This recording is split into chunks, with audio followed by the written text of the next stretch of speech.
नमस्कार, मैं हूं अजय वत्स और आप देख रहे हैं महाबहस। स्वागत है आप सभी का।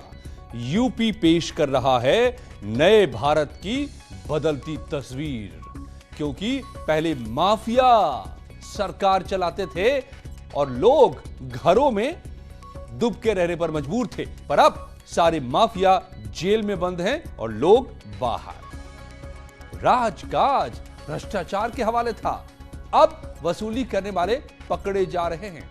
योगी सरकार में गरीब की सुनवाई हो रही है। नतीजा है कि यूपी देश के और दुनिया के निवेशकों की पसंदीदा जगह बन रही है, क्योंकि यूपी में बदल रहा है माहौल, पैदा हो रही हैं सुविधाएं। दरअसल पीएम मोदी ने आज अलीगढ़ में राजा महेंद्र सिंह यूनिवर्सिटी का शिलान्यास करते हुए ये बातें कही। इन्हीं अल्फाजों में यूपी की तस्वीर पेश की और इसके लिए टीम योगी की जमकर सराहना की। साथ ही विपक्ष को आईना भी दिखा दिया। ऐसे में 400 सीटें जीतने का दावा करने वाली पार्टियों के पास क्या है जवाब? आज महाबहस इसी पर।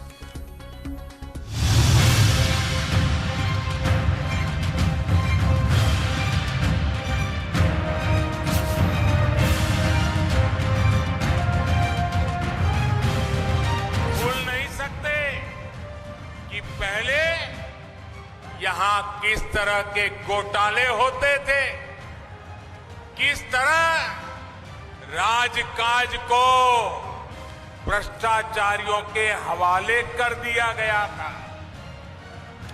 आज योगी जी की सरकार पूरी ईमानदारी से यूपी के विकास में जुटी हुई है। प्रधानमंत्री जी इस देश को धोखा दे रहे हैं और ये इस देश के लोकतंत्र का और इस देश की जनता का दुर्भाग्य है कि प्रधानमंत्री जी को मालूम है कि उत्तर प्रदेश में विनाश हो रहा है, जिसको विकास बताया जा रहा है। और उत्तर प्रदेश का जो होने वाला चुनाव है वो विकास के मुद्दे पर नहीं होगा।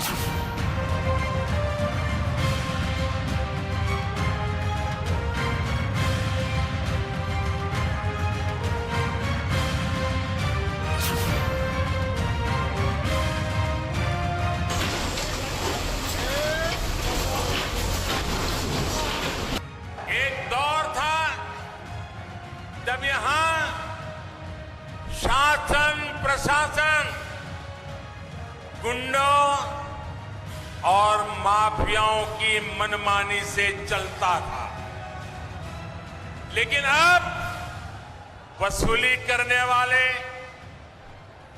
माफिया राज चलाने वाले सलाखों के पीछे है।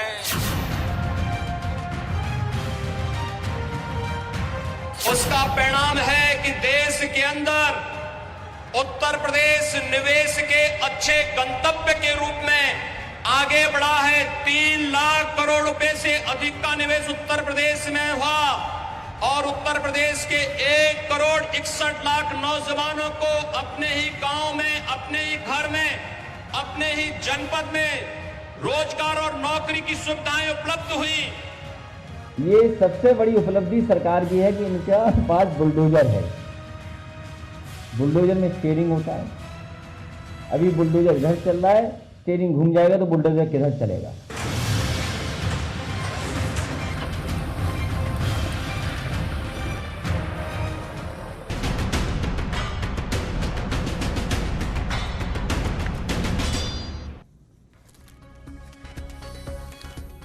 दो जवाब अब तक आए, आपने सुने। प्रमोद कृष्णम कांग्रेस के कह रहे थे कि प्रदेश में विकास नहीं विनाश हो रहा है, और पूर्व सीएम अखिलेश यादव कह रहे थे कि बुलडोजर इस सरकार के पास है, यही उपलब्धि है। तो क्या जिन पर बुलडोजर चल रहा है उनके साथ है समाजवादी पार्टी, या फिर अगर विनाश हो रहा है यूपी में तो कैसा? आलोक अवस्थी जुड़े हुए, बीजेपी के प्रवक्ता अनुराग भदौरिया, समाजवादी पार्टी के प्रवक्ता हिलाल अहमद नकवी, प्रवक्ता कांग्रेस के अनिल दुबे, आरएलडी के प्रवक्ता, और मनोज रघुवंशी, वरिष्ठ पत्रकार। स्वागत है आप सभी का। आइए मैं अनुराग भदौरिया आपसे शुरू करता हूं। भाई, बुलडोजर चलने का इतना दर्द क्यों है समाजवादी पार्टी को? इतने तड़प क्यों रहे, इतना परेशान क्यों हैं कि अब बीजेपी का आप कहते हैं कि बुलडोजर ही बना लीजिए आप चुनाव चिन्ह। अब मैं बोलूं, मुझे पूरा विश्वास है आप रोकेंगे नहीं, क्योंकि मुझे बोलने देंगे। 40 सेकंड के अंदर में कहा गया मन से कि यहाँ पे, आप बोलते उत्तर प्रदेश के अंदर में कहा गया कि यहाँ पे भ्रष्टाचार अत्याचार खत्म हो गया।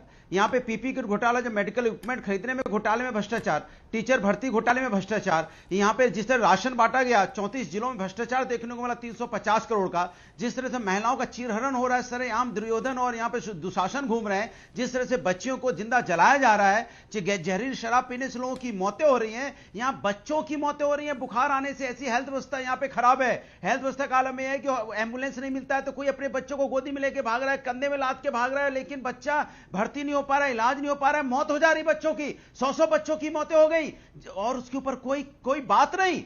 और यहां जहरीली शराब पीने से लोगों की मौतें हो रही, कोई बात नहीं। अलीगढ़ में जहरीली शराब पीने से लोगों की मौतें हुई, इस पर चर्चा नहीं। और मुख्यमंत्री, डिप्टी मुख्यमंत्री के ऊपर में संगीन आपराधिक मुकदमे, 114 विधायकों पे संगीन आपराधिक मुकदमे, लेकिन कोई बात नहीं, उनके ऊपर से मुकदमे हटाए जा रहे हैं। आखिर उत्तर प्रदेश में चाहिए क्या? किसान मर रहा है तो मरने दिया जाए, बेरोजगारी से लोग आत्महत्या कर रहे हैं तो करते रहें, महंगाई से आत्महत्या कर रहे हैं लोग तो करते रहें, कोई दिक्कत नहीं। मतलब लोगों के मरने पे हमें कोई चिंता नहीं है। हमें तो इश्यू बनाना है, हमें माहौल बनाना है, हमें जाति धर्म की राजनीति की बात करनी है, लेकिन जनता की समस्या की बात करनी नहीं है। उत्तर प्रदेश बेरोजगारी में नंबर 1, 40 सेकंड, 50 सेकंड में नंबर 1, उत्तर प्रदेश कुपोषण में नंबर 1, उत्तर प्रदेश अपराध में नंबर 1। आप सोचो उत्तर प्रदेश को आपने क्या बना दिया? उत्तर प्रदेश कहां से कहां पहुंच गया? आप एक यूनिवर्सिटी का नाम नहीं बता पाते जो आपने। मैं आवाज बंद करा दूं या आप बोलना बंद कर देंगे? बनाने की बात की थी चेन्नई, मैं आवाज बंद कराऊं आपकी या आप बोलना बंद करेंगे? मैं खोज रहा हूं, बताइए प्लीज अनुराग जी। आवाज तो बंद करेंगे यार। अरे भैया सबको बोलने दोगे? लोकतंत्र में है, यहाँ लोकतंत्र चल रहा है, सबको सबकी आवाज आएगी। आपके अगल बगल में और 4 लोग बैठे हैं। सच को रोका जा रहा है। नहीं, यही आपके राज की एक ये भी पहचान रही है अनुराग जी। ओके, हमारे राज की पहचान है एक्सप्रेसवे जिसपे आप चल के दिल्ली लखनऊ आते हैं। मेरी राज की पहचान है मेट्रो जो हमने बोले देंगे, हिलाल नकवी को बोले देंगे। पहचान है यहाँ पे मेडिकल हॉस्पिटल जो हमने, आलोक अवस्थी को बोले देंगे, पहचान है स्टेडियम, मनोज रघुवंशी को बोले देंगे, हमारी पहचान है रिवर नहीं बोले देंगे। जो हमने चलिए अनुराग जी की आवाज ऑडियो डाउन कीजिए, अभी मैं बाकी मेहमानों के पास जाऊं। ओके, हिलाल नकवी साहब, दरअसल पीएम ये कह रहे थे, जिसका जवाब अनुराग ने नहीं दिया, अपनी बातें कहते रहे वो, कि पिछली सरकारों को माफिया चलाते थे, अब माफिया पर बुलडोजर चल रहा है, तो इसलिए दर्द है क्या? देखिए, इसका जवाब तो समाजवादी पार्टी और बहुजन समाज पार्टी ज्यादा बेहतर तरह से दे पाएंगे कि उनको दर्द बुलडोजर चलाने का हो रहा है, किस बात का दर्द हो रहा है। माफिया जो है वो अपने आप में निश्चित रूप से, चाहे बहुजन समाज पार्टी हो चाहे समाजवादी पार्टी हो, उसके अंदर हमको देखने को मिला है। और भारतीय जनता पार्टी में वो 2 गुना 3 गुना 4 गुना हो गया है माफिया राज के। आज भारतीय जनता पार्टी की स्थिति ये है कि सीएजी अपनी रिपोर्ट में कहता है कि बिना टेंडर के माफियाओं को जो है वो सारे के सारे दे दिए गए। जब कुंभ का मेला था, करोड़ों रुपए की लूट हो गई। आज की तारीख में माफिया राज का हालत ये है कि राम जन्मभूमि के लिए भी जो भूमि ली गई उसके अंदर भी पैसा खाया गया, उसके अंदर भी माफिया साफ नजर आता है। आज की तारीख में माफिया राज की इंतहा यह है कि उत्तर प्रदेश का विकास तो इतना हो गया है कि अब उत्तर प्रदेश संभाल नहीं पा रहा है, तो वो बंगाल में जाकर के फ्लाईओवर्स बना रहे हैं, अमेरिका में जाकर के इंडस्ट्रीज बना रहे हैं और उसके बाद में उसको एडवर्टाइज कर रहे हैं। कि बेशर्मी की हद खत्म है कि विकास के नाम पर आपके पास एक, इसके लिए तो अखबार ने माफी भी मांग ली है, तो उस मुद्दे को तो हम यहाँ नहीं डिबेट करेंगे, लेकिन हाँ क्या बना पाए। देखिए, इंडियन एक्सप्रेस हो चाहे कोई भी हो, आप लोग एडवर्टीजमेंट नहीं बनाते हैं, एडवर्टीजमेंट रिलीज किया जाता है।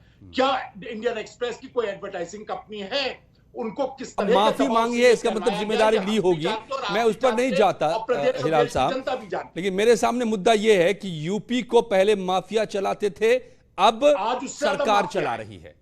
माफिया जेल में, उससे ज्यादा माफिया है, सीएजी कहती है उससे ज्यादा माफिया है। ओके, ठीक है, जवाब दीजिए आप आलोक अवस्थी जी, फिर मैं अनिल जी को, मनोज जी को भी लाऊंगा। पहले ज्यादा माफिया थे कि अब ज्यादा माफिया हैं?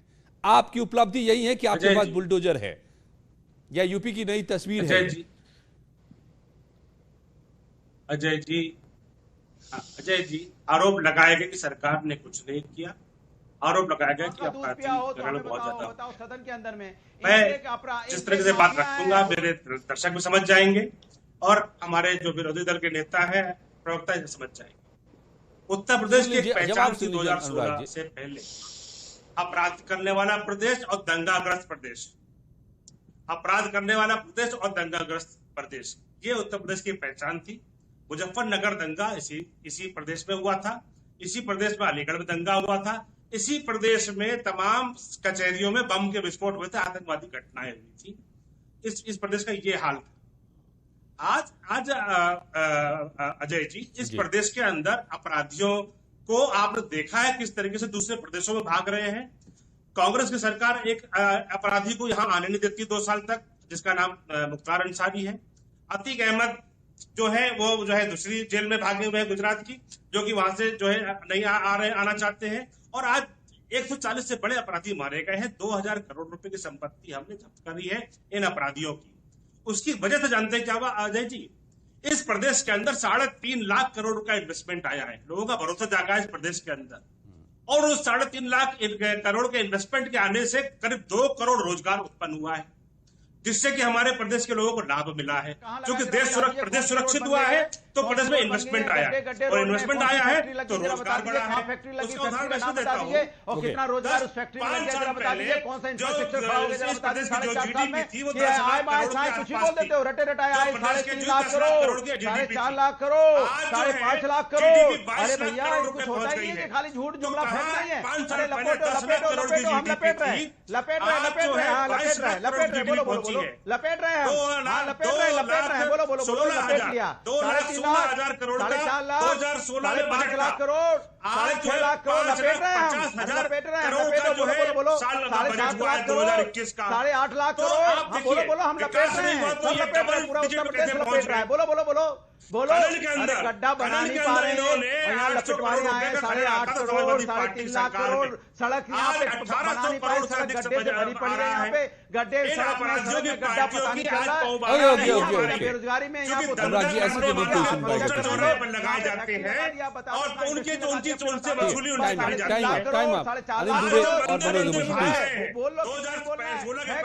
का नाम नहीं लेता था, कोई अयोध्या नहीं जाता था।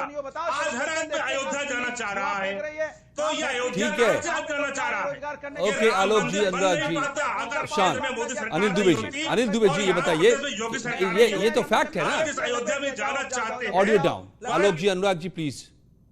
अनिल दुबे जी, ये तो फैक्ट है ना कि मुजफ्फरनगर में दंगे हुए, लेकिन अब दंगे नहीं हुए पिछले 4.5 सालों में। ये भी फैक्ट है ना कि माफिया किस तरह से यहां पर भस्मासुर बनते रहे। आज वो सलाखों के पीछे गए हैं जो कि जेल से हुकूमत करते थे। ये तो फैक्ट है ना, इसको तो मानना पड़ेगा ना आपको। नहीं क्या सारी स्थितियां कंट्रोल में आ गई हैं? क्या सारी स्थितियां उत्तर प्रदेश में अपराध नहीं हो रहे हैं? ऐसा नहीं कहा उत्तर प्रदेश और में ना ही घटनाएं नहीं हो रही है ऐसा कहा। और मुजफ्फरनगर के दंगे हुए थे, मुजफ्फरनगर के दंगों के लिए जिम्मेदार कौन था? मुजफ्फरनगर के लिए दंगों के लिए, मुजफ्फरनगर दंगों के लिए जिम्मेदार कौन था? भारतीय जनता पार्टी बराबर की जिम्मेदार थी। और पूरा पश्चिमी उत्तर प्रदेश, पूरे उत्तर प्रदेश के लोग जानते हैं कि दंगे किसने कराए। सजा तो आपको दी यहां के लोगों ने, पश्चिमी उत्तर प्रदेश के लोगों ने। नहीं, सजा हमें दी क्योंकि हम समाज को बंटने नहीं देना चाहते थे। हम समाज में अलगाववाद नहीं चाहते थे। हमने अलगाववाद को बढ़ावा नहीं दिया। हम सबको मिलजुल करके भाईचारा कायम करना चाहते थे। हमारी पार्टी के नेता चौधरी अजीत सिंह जी उस समय गांव-गांव जो है तक बन चुके हैं इस पर। बच्चा को पता है कि कैसे हुआ मुजफ्फरनगर का दंगा। देख लीजिए जाकर के फिल्मों को, समझ में आ जाएगा। पूरा उत्तर प्रदेश जानता है कि भारतीय जनता पार्टी की स्क्रिप्ट तैयार हुई थी। भारतीय जनता पार्टी ने दंगे कराए थे। एक हाथ से नहीं बजी थी ताली। समाज में भाईचारा बनाने का काम वाले और भी थे। अब आप नाम नहीं लेंगे क्योंकि आपकी दोस्ती हो रही है। किया हमारे जो राष्ट्रीय अध्यक्ष हैं माननीय जयंत चौधरी जी, ये गांव-गांव के नौजवानों को समझाने का काम किया। अजीत सिंह जो आप नहीं है, आपके नेता जयंत चौधरी जो कि जो है गए नहीं, 15 दिन गायब रहे। जाट लोग मारे जा रहे थे, पंचायत से लौट रहे थे, मार करके लाशें जो है नहर में फेंक दी गई थी। और आप उस सरकार के समर्थक थे। हमारे आपकी सरकार थी उस समय आलोक जी झूठ मत बोलिए। लोकदल की हमारे नेता ने समाज को बचने नहीं दिया। हमारे नेता ने समाज को एक रखने का काम किया। हमारे नेता ने समाज को जोड़ने का काम किया। अगर भाईचारा बनाने का काम हुआ तो सिर्फ जो है राष्ट्रीय लोकदल ने किया। राष्ट्रीय लोकदल के नेता माननीय जयंत चौधरी जी ने किया, स्वर्गीय चौधरी अजीत सिंह जी ने किया, और किसी ने नहीं किया। हमने समाज को बचने नहीं दिया, उसकी कीमत हमें चुकानी पड़ी। आप तो जाटों के भी नहीं हुए, जाटों को मरने के लिए हम छोड़ दिया था किसानों के आपने। साथ खड़े इस समय हैं। वो हम लोग किसानों मार रहे थे, घरों पर को हाथ लगा बचने रहे नहीं थे, देंगे। नहर में हम मार के किसानों फेंक की रहे थे। उस समय किसानों को समाजवादी एकता पार्टी के सरकार लिए के हमने साथ काम खड़े किया, थे। और आप आपने सफाई समाज को में बांटने का थे। काम किया। आपके नेता आपने सफाई समाज में में अलगाववाद का लड़ते काम थे। किया, मुजफ्फरनगर और आज भी में लोग मारे जा रहे थे। हम उस पश्चिमी समय उत्तर जयंत प्रदेश चौधरी कहाँ थे? में ओके सर। भाईचारे का माहौल कायम करने अनुराग के लिए जी, लगे हुए हैं। अनुराग और जी, आप समाज को बांटना चाहते हैं। सॉरी, आप आलोक गरीब जी, क्यों अनिल बदलना जी, चाहते हो? आलोक जी, अनिल जी, प्लीज होल्ड मनोज वंशी जी, मनोज जी, समय बहुत कम है मेरे पास। मनोज जी ने आज जो सबसे बड़ी बात कही प्राइम मिनिस्टर ने, और चूंकि प्राइम मिनिस्टर बोल रहे हैं तो उनके एक एक बातों को हमें समझना पड़ेगा।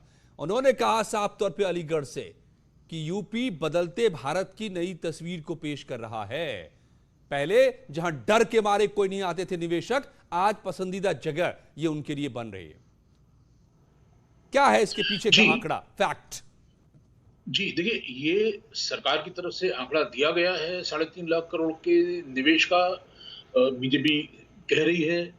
लेकिन जब लोग वोट देने जाएंगे तो उस समय ना तो ये बात होगी कि सबका साथ, सबका विकास, सबका विश्वास, क्योंकि ये बात अब सबका जो है वो लोगों को समझ में आ गया कि ये बात सबका तो नहीं है। हर पार्टी जो है वो लोगों को बांट के ही वोट ले रही है, चाहे वो जाति में बांटे, चाहे वो संप्रदाय में बांटे। जा रहा है, दिन दहाड़े बच्चियों के साथ अन्याय हो रहा है। बदलता उत्तर प्रदेश है, कमाल का उत्तर प्रदेश नया बता रहे हैं वो।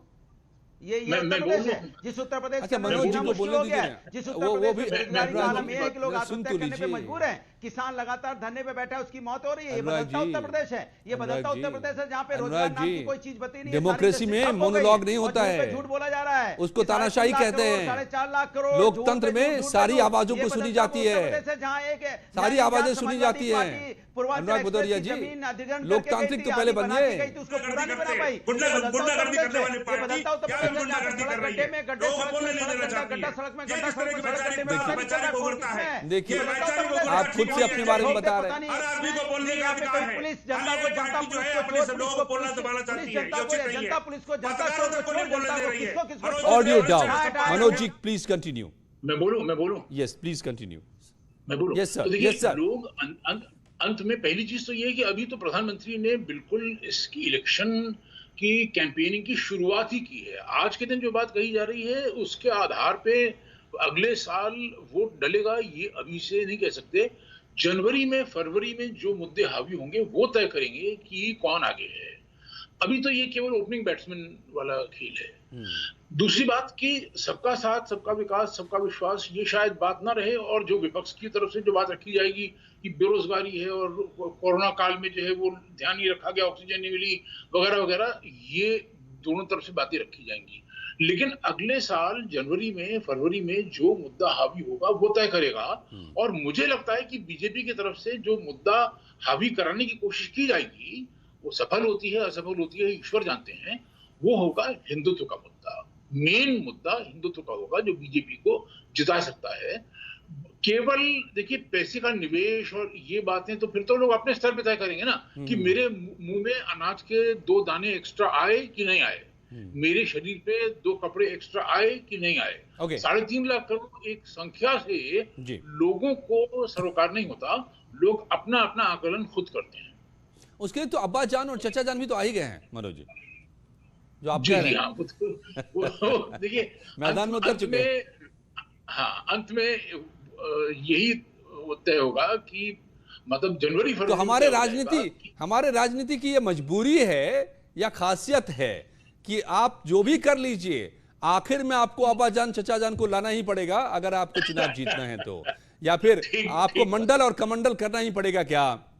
लेकिन जो आज का जो फैक्ट है ये 3.5 लाख करोड़ के निवेश का और 1 करोड़ 61 लाख रोजगार का, उस पे क्या कहना है?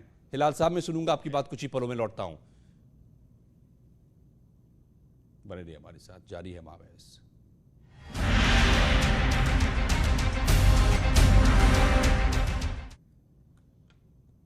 प्राइम मिनिस्टर ने कहा है कि जाट लैंड में जाकर घोषणा की कि जो पिछली सदी में गलतियां हुई अब उसे सुधार रहे हैं। जाट राजा को सम्मान नहीं मिला, सम्मान हम दे रहे हैं। लेकिन आईना दिखाया विपक्ष को कि पहले कैसे लूट वाली सरकारें होती थी, अब ईमानदार सरकार है यहां पर, इसलिए विकास हो रहा है। अनुराग जी, और आंकड़े भी तो दे दिए योगी जी ने, आपको बता तो दिया आप आंकड़े जो मांग रहे हैं। 1,61,00,000 लोगों को रोजगार मिल गया, अरे भैया घर बैठे 3.5 लाख करोड़ का निवेश आ गया।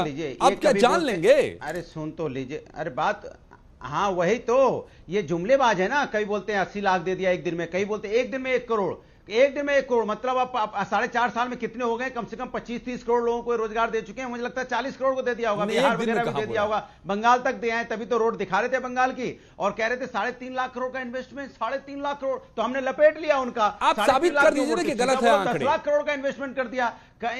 अरे कहाँ बताओ ना, कहाँ पे? मैं तो पूछ रहा हूँ, गिना देना कहाँ पे लगा है, कौन सी फैक्ट्री बनी है? तो आरटीआई है, पब्लिक डॉक्यूमेंट होते हैं। अरे भाई काहे चिल्ला रहे हो भाई, आप ज्यादा चिल्ला रहे हो। मैं कह रहा हूँ कौन सा बना भैया? इनके पास इन्होंने एक काम नहीं किया जो अपनी फोटो खींच लें। चलिए एक काम बता दें जिसको फोटो खींच के अभी बता दें। अभी बताइए कौन सी रोड बना दी जिसकी फोटो खींच के आप लगा दोगे? कौन सी आपने यूनिवर्सिटी बना दी जिसकी फोटो खींच के आप अपने काम का लगा दोगे? कौन सा आपने यहाँ पे मेडिकल हॉस्पिटल बना दिया जो आप फोटो खींच के अपने काम पे लगा दोगे? कौन सा आपने मेट्रो बना दी जिसकी फोटो खींच के अपने काम पे लगा दोगे? कौन सा आपने स्टेडियम यहाँ पे बना दिया जिसकी फोटो खींच के अपने काम पे लगा दोगे? ओके 1.5 मिनट अब बचा हुआ। हिलाल नकवी साहब, हिलाल नकवी आने जो मनोज जोशी सबके पास जाना है मुझे 30 सेकंड के लिए, मुझे भी 10 सेकंड चाहिए। हिलाल साहब, राहुल गांधी कहते हैं, आज ही उन्होंने कहा है कि नफरत की राजनीति है यहाँ पर। योगी कैसे नफरत करने वाले? योगी जी कह रहे हैं कि हाँ हम नफरत करते हैं माफियाओं से, बदमाशों से, गुंडों से, और ये नफरत तो जारी रहेगी। क्या गलत का? अगर योगी जी इन लोगों से नफरत करते होते तो आज की तारीख में 127 लोग ऐसे ना होते भारतीय जनता पार्टी के विधायक जो कि विधानसभा में बैठे हैं। अगर योगी जी नफरत करते होते तो उन्होंने अपने खिलाफ ही मुकदमे वापस ना ले लिए होते। अगर योगी जी नफरत करते होते तो अपने जो मुख्यमंत्री उनके खिलाफ मुकदमे वापस ना ले लिए होते। अगर उन्होंने नफरत करना होता 5,000 करोड़ रुपए के घोटाले में अभी कोर्ट में चल रहा है। अगर नफरत करते होते, Manoj ji your final comment. अब मेरे पास समय ही खत्म है, क्लोज की तरफ मुझे जाना है। Okay, all audio down please. Manoj ji, नहीं आप इतना तो आप बताएंगे, हमें समझाएंगे कि क्या ये जो सारी बातें कही जा रही हैं अनुराग जी की तरह के शब्दों में फर्जी हैं, या फिर वाकई कुछ बदला है, यूपी में कुछ बदल रहा है? देखिए, इसमें कोई शक नहीं है कि योगी आदित्यनाथ अपने आप में ईमानदार आदमी हैं, कर्मठ आदमी हैं, और जो उन्होंने लॉ एंड ऑर्डर के ऊपर जो हासिल किया है वो सबको पता है, इसमें कोई शंका नहीं है। मतलब जो प्रधानमंत्री ने जो बात कही कि जो पहले एक माफिया राज हुआ करता था, वो बिल्कुल बात सही है कि मतलब माफिया। सर इतना माफ कीजिएगा, रोकना पड़ रहा है आपको, वक्त इतना ही था। मगर मैं जैसा कि हमेशा कहता हूं, इसी का इम्तिहान है अभी, और आप हैं एग्जामिनर यानी जनता, और आपको कॉपी में मार्किंग करनी है। और वाकई क्या बदला क्या नहीं बदला, इसका फैसला सबसे बेहतर तो आप ही कर सकते हैं, तो करिए फैसला। धन्यवाद आप सबका मेरे साथ जुड़ने के लिए। मेनका के साथ अब जानते हैं इस वक्त की खबरें। धन्यवाद।